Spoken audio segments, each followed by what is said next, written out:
창업을 하는 그런 과정에 있어서 자리가 되게 중요하잖아요. 그래서 미용실 자리를 결정을 하고 창업을 할 때 유의해야 될 것들 초반에 그런 것들에 대해서 설명을 드리도록 하겠습니다. 영상을 보시기 전에 구독과 좋아요 부탁드리겠습니다. 알림 설정도 해주세요. 미용실 창업하실 때 우선 첫 번째로 상권 분석입니다. 위치도 중요하지만 이곳이 나랑 과연 맞는지 안 맞는지도 분명하게 잘 보고 가셔야 되거든요. 내가 입점할 곳의 상권에 대한 어느 정도 특징을 아셔야 돼요. 우선은 내가 입점할 매장, 입점할 이제 가게 점포의 위치를 지금 봤을 때 이 주변이 학세권인지 역세권인지 뭐 이런 것들을 어느 정도 봐보시고 주거 밀집도가 있는지 또는 이제 뭐 연령층이 뭐 신혼부부 대상인지 중년층인지 뭐 이런 것들도 한번 잘 봐보시고 이 동네에서 수요가 어떻게 일어날지를 한번 생각해 보셔야 되는데 우선은 입지 선정에서 첫 번째는 이제 타켓, 그 다음에 두 번째가 아까 전에 제가 말씀드렸던 것처럼 역세권이냐 주거밀집 구역이냐 뭐 이런 것들 있죠. 또는 이제 동네 상권이냐 이런 것들에 따라서 흘러가는 상권인가 머물러 있는 상권인가 이런 것도 잘 보셔야 되는데 뭐 예를 들자면 터미널이 있는 곳들과 또는 뭐 이제 환승역이 있는 곳들, 그래서 흘러가냐 아니면 뭐 정체돼 있냐 이거에 따라서 그런 것도 상당히 한번 유심 깊게 보셔야죠. 그 다음에 세 번째, 저는 이거 좀 중요하다고 생각을 해요. 지금 현 시대에는 타겟 연령층이 분명하게 내가 난 20, 30대를 노릴 거야 또는 뭐 40대, 50대 또는 10대 이렇게 기준이 뭐 있을 수 있잖아요. 근데 그거에 따라서 봤을 때 연령별로 마케팅하는 수단이 다 다르잖아요. 근데 보통 이제 미용실을 운영하거나 또는 미용실에서 근무하고 있는 디자이너분들이 가장 선호하는 층이 20대에서 30대를 가장 많이 선호하게 되는데 일단 소비력이 가장 좋잖아요. 근데 지금 현재 봤을 때 20, 30대들이 가장 많이 채널을 이용하는 게 뭔지를 좀 아셔야 되거든요. 그래서 보통은 보면 인스타라든지 뭐 네이버, 그 다음에 유튜브 이렇게 요즘 가장 세 개가 제일 많이 쓰고 있잖아요. 그래서 내가 들어가려고 하는 입점하려고 하는 곳에 인스타라든지 네이버, 유튜브 이런 것들이 어느 정도 얼마만큼 이제 경쟁을 하고 있는지, 그래서 우리 매장이 내가 이곳에서 얼마나 경쟁력 있게 싸울 수 있는지도 잘 보시고 난 이 정도면 괜찮겠다.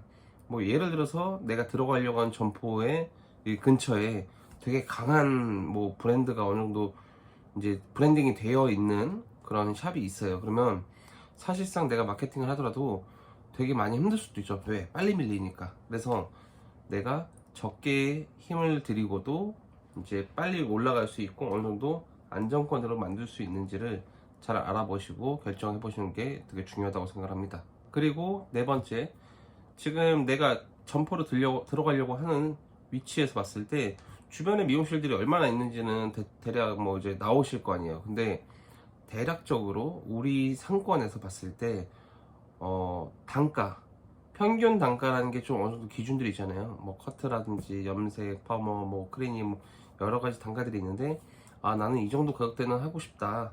난 이 정도면 됐다라고 뭔가 기준을 정했을 때 그 상권에서 내가 생각하는 가격의 기준과 부합이 어느 정도 되는지 이런 것들도 한번 이제 평균치를 잡아보시는 거고, 뭐 예를 들자면 전부 다 고단가인 매장인데 내가 저가 샵을 할 거야 그러면 그것도 나쁘진 않을 수도 있겠지만 그 동네의 타겟 연령층이 어떻게 분포되어 있냐에 따라서 또 다를 수 있거든요. 그래서 그런 것들도 한번 보시고 입지를 선정하시는 게 좀 중요하지 않을까라고 생각을 합니다.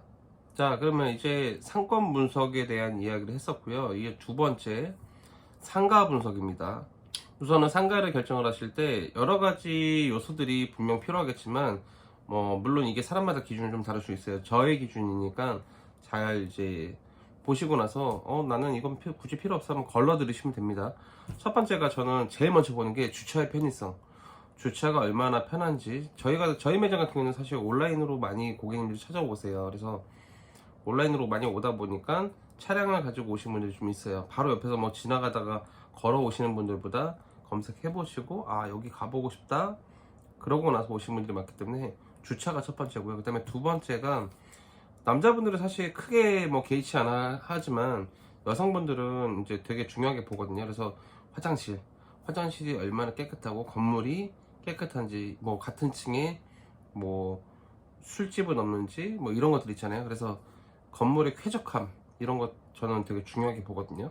그리고 세 번째, 건물에 누수의 흔적이 있었는지. 그래서 뭐 복도라든지 아니면 그 건물에 이제 다른 상가들 있죠. 뭐 그래서 천장을 본다거나 벽을 보면은 누수의 흔적이 있는지 없는지 이런 것도 볼 수 있어요. 그래서 사실 신식 건물들은 뭐 그럴 일이 없겠지만 이제 상권이 조금 오랫동안 이제 유지가 돼 있었던 것들은 대체적으로 봐보면은 건물에 뭐 균열이나 이런 것들이 있어서 누수가 사실 있는 경우들이 많아요. 그래서 다음, 이제 임대료를 이제 정말 전 되게 중요하다 생각을 해요.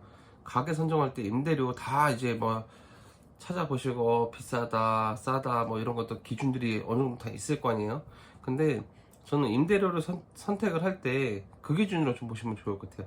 아, 내가 아까 전에 말했던 것처럼 이제 제가 상권 분석에서 얘기했어요. 주변의 미용실들의 평균적인 이제 금액대 시세 대비 나는 이 자리에서 내가 매출을 어느 정도 할 수 있을 것 같아 라고 뭔가 기준이 잡히잖아요. 그럼 그 기준에서 봤을 때 최대 맥시멈 이제 임대료로 나가는 게 한 저는 15%로 생각해요. 그래서 15% 내외로 했을 때 그걸 넘지 않는 선으로 임대료를 맞춰서 구하시는 걸 추천드립니다. 안 그러면 나중에 힘들어요. 그리고 관리비입니다. 관리비는 보통 보면 부동산이나 뭐 그 관리실에서 얘기를 해줘요. 평당 관리비 얼마다, 뭐 이렇게 평당 관리비가 5,000원이다, 우리 건물 되게 싸다 뭐 한다는데, 사실 저는 그거는 좀 걸러들어요. 제가 제일 추천드리는 방식은 뭐냐면 바로 옆이나 뭐 바로 밑에 바로 위에 있는 이제 동종 업종이 아니더라도 솔직히 상관없거든요. 근데 만약에 이제 비교를 하자면 전 식당이 되게 잘 맞는다고 생각해요. 왜냐면 물을 많이 써요. 그래서 물을 많이 쓰고 이제 뭐 그러다 보니까 아무래도 온수로 많이 쓰게 되다 보니까 미용실처럼 전기는 그만큼 쓰진 않겠지만 온수의 비율이 좀 높기 때문에 옆 가게 가서 여기 한 달에 관리비 얼마 정도 나오는지 혹시 여쭤봐도 될까요? 라고 해서 좀 어느 정도 알아보시고, 관리비가, 그래서 아까 전에 임대료는 최대 15%를 말씀드렸는데 저는 관리비는 한 5% 내외 정도가 5%가 넘어가면은 그렇게 좋다고 생각하지는 않아요. 그래서 월세하고 관리비가 둘 다 포함해서 20%가 넘으면 진짜 절대 안 됩니다. 그럼 좀 많이 힘들 거예요. 그 다음은 소방시설. 소방시설 같은 경우에 예를 들어서 건물이 좀 오래됐다거나 뭐 이런 경우 있죠.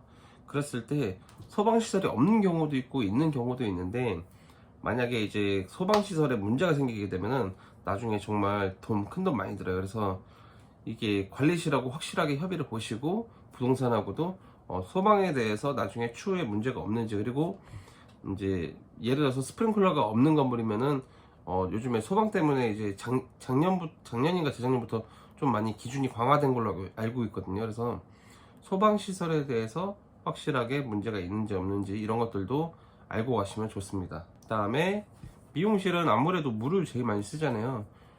미용실은 물을 많이 쓰기 때문에 이제 뭐 전기 온수기라든지 가스 온수기 쓰는 경우도 있는데, 사실 전기 온수기나 가스 온수기 쓰면은 미용하시는 분들 이제 공감되시는 분도 있을 텐데, 뭐 샴푸대가 막 2대, 3대 이상 막 4대 막 이렇게 있는 매장들 보면은 옆에서 물 틀면 옆에서 또 쓰려고 하면 갑자기 막 물 온도가 막 들쑥날쑥 하잖아요. 그래서 그런 경우는 사실 온수통을 쓰는 경우들이 많이 있거든요. 그래서 건물에 급탕이 되냐 안 되냐, 그러니까 건물 급탕이라는 게 건물 자체에서 온수와 냉수가 나오는지 안 나오는지, 이거에 따라서도 물 온도가 차이가 있을 수도 있고, 또 한 가지는 온수기 값이 안 들어요, 창업하실 때. 그래서 뭐 저는 어지간하면 급탕 있는 건물로 되게 선호를 해요.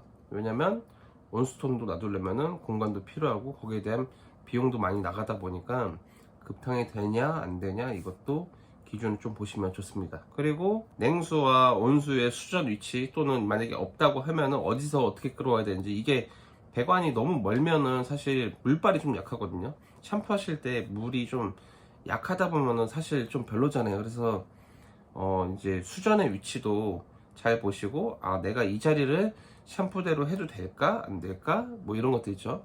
그런 것도 한번 봐보시고, 수전하고 이제 연관성이 좀 있는 내용인데, 샴푸대를 설치한다거나 뭐 싱크대를 설치할 때 제일 중요한 게 뭐예요? 물이 빠지는 거예요. 근데 물이 빠지는 하수의 위치가 배관이 어디로 나 있는지가 되게 중요하거든요.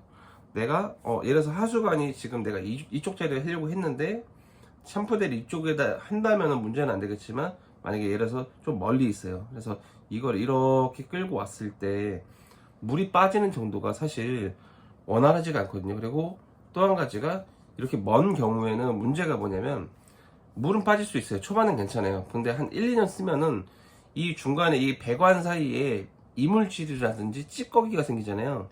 그랬을 때 문제가 뭐냐, 막히고 그거를 뚫으려고 하면은 비용이 엄청나게 비싸다는 거죠. 그래서